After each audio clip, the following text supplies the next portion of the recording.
Oh, this is my business. My coffee of choice is translucent water coffee. I can't really drink coffee because I'm a bit too ADHD and it makes the H a little bit too pronounced. So I'm on the water today. Oh, this is my business. This is my business partner, Tony Montgomery the Fourth. She's quite quiet, but that's why she makes such a good business. But she's calculated. She makes the right decisions. Well, I grew up with quite a musical family. So my mum and my dad were always playing music when I grew up. They're playing all like old Police records, Nina Simone stuff like. So constantly, my mum was a singing teacher as well. So there was always music around. But when I first properly fell, my dad gave me this little kind of beaten up tiny acoustic guitar. I just started playing it like it was like attached to me. Like I'd take it to school with me on the bus and like probably to the annoyance of the teachers. But it just went everywhere with me. And I've basically ever since then, just been obsessed with music. Guitar, bass, piano, drums, what's that thing called? Marimba or hand singing. A little bit of cello. Just basically anything that I can make a noise on, I'll probably give it a good go. I prefer writing on guitar because it's my most comfortable instrument, definitely guitar. So when I was 13, I went to this little festival and I saw this guy playing drum bass. I just remember watching and being like, oh, I love this music so much and I'd love to be able to make it myself. I went home and I got myself a copy of Reason, but I just used to obsessively, I could lock myself in there for hours just making beats. And at the first it was just drum and bass and jungle, just because I was like obsessed with it. Treat the Fox was the first band I was in. When I moved to Bath, I started this kind of like indie hip hop band called Treat the Fox. We built a little bit of a following in Bath. That was really fun. Love those boys. And that was my first experience of going from a producer, like a bedroom producer, to actually performing on stage. And that's kind of what made me fall in love with performing. Mate, that was ages ago. I think that was my first experience of doing a big show. And that was really cool. Like having that many people there, knowing what you're doing, such a good feeling. It basically stopped my career and my dreams dead in its tracks for a long time, like 8 years. It was quite devastating because at the time I had everything I wanted going right. So it was like I was 19, I was due to be signed, I was like everything was going great. And then all of a sudden I started getting these weird symptoms I didn't really fully understand. Doctors didn't fully understand them either because I was misdiagnosed for 6 or 7 years as being bipolar. It completely put a full stop on everything and it was pretty devastating, but the thing about music was that kind of kept me from topping myself or because it was like, right, I have the capability to be able to do something because I've been affirmed by the whole music industry. So that during that whole time, there was a thing in my head that was like, you know, if you can get through this, and if you can get through the side, then there might be this whole pot of gold at the end of this very bleak rainbow waiting for you. And it turned out to be true, which was, that's the best thing, is like, it took a long time and a lot of patience because 8 years is like, I remember telling my mum I can't do this for 1 year when I felt that. It was like, if this carries on going, I'm just gonna, but I did, I waited and I finally got myself out of it, which is brilliant.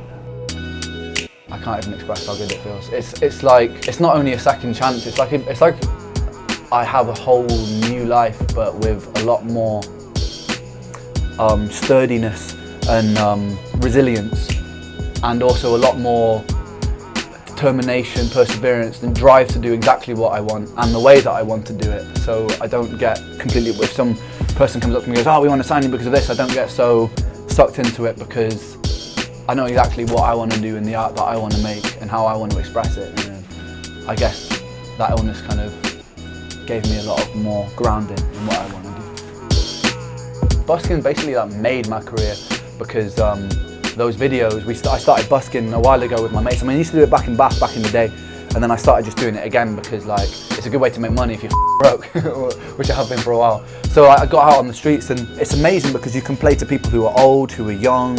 There's no limitations to your audience, whereas if you go and play a gig, it's just the people who buy tickets to your show. But you can be playing to someone who's 90, or you can be playing to a toddler who's dancing and seeing music on the streets. It's wicked. It's played a big part because those videos that went viral with Busking gave me an audience for my own music, which is really cool. So I knew him from Busking. It's a really funny story. So like, I was walking home after I'd done the day. This is quite a few years back when I was still kind of going through my health problems, so I wasn't really pushing it as a musician. And I saw this kid just no mic, just stood on the street, looked like he was really nervous. But I walked past him and I just happened to catch his voice, and I was like, dude, this guy's got an amazing like falsetto. He's like, almost like a male Mariah Carey. So like I had all my equipment with him, and I was like, dude, if you let me give you my amp and you plug in and start singing, I bet you this whole street of people will watch you sing. They'll stop in their tracks. And he's like, all right. So did it, I got on the guitar and he started singing, and I was right, like the whole street of people just, you could hear a penny drop. Everyone was like mesmerized by his voice, and I knew. And ever since then, like, he's been a bit of like a younger brother to me, because there's a few years age gap there, and I watched him kind of grow in his own way. And then we finally like collaborated together, which is something I wanted to do when I started getting a little bit better. Went out busking together. On that first busking session, 2 videos came out, Blind Eyed and a cover that we did. Millions of views all over the internet, and we neither of us expected. So we were watching the internet go crazy and looking at each other being like, Sam, like this things have gone mad. And that was kind of like the foundations for my career to start being built again. And also, it was also the first time after my illness that I was affirmed that, like, yeah, I was right. Like, there's a world waiting for me. There's 2. Yeah, there's 2. Actually, no, there's 3. The first one was at the end of the song, like after that whole busking stint. Before we put on Instagram that we were going to go busking, before we even showed up to the street, there was about 1,000 people there. There was police on either side, because the police had gotten wind of the fact that we were going to play. They blocked off the road, and we basically, towards the end of it, had about 3,000 people on this little street in Brighton on a lovely summer's day, watching us, who knew our songs, and we're also, so it's like we built this thing and we got to finally see it. The second one, we did a show with a big push, and there was the biggest venue in Brighton, bar the Dome, like 1,000 cap venue.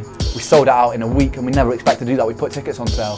People were coming over from Australia. Towards the end of the show, it was like screaming fans, literally like chasing us outside of the venue. And it was like, from busking on the streets to that, it was like I was in a movie that I'd seen, but I was in the movie, and it was very surreal. And then the third one was me and Sam Pumpkins did a show in Comedia, and that was just, the vibe there was so dope, so dope.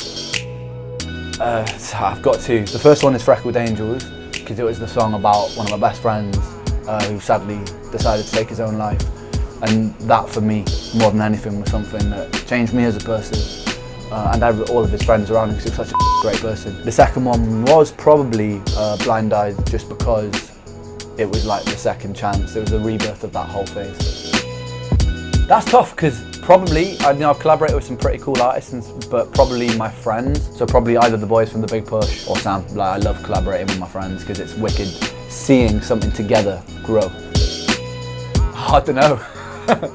You remember, you're pulling out all these old things, all these old little gems. I hope not. And if it ever happens to watch this, that song was never intended maliciously. I actually love Calvin Harris, and particularly his first album. It was only in reference to I Got Love For You if you were born in the 80s, and I felt very underloved because I was a 1990s boy. That was it, I'm sorry, Calvin. Wales, man, it's not a question. I really like Germany, and I really like Spain, because there's lots of really pretty ladies in Spain. Just be true to your own creations, be true to your own art, and don't compromise, because most of the time if people tell you should change it and you don't really like it, it ends up worse. Just work harder and just like progress myself as a musician, do what I love, hopefully build this beautiful thing that I've been creating, write more songs, because I still don't think I've written my best songs yet. Yeah, just keep going. Get your own head out of the way and get your own self-judgment out of the way, because even if you're a massive perfectionist or think that you're not good enough, if you're expressing yourself like truly to you, then you're probably doing something right. So for anyone who's creative, or even if you're not creative, just be, it's very cliche, but just be true to yourself.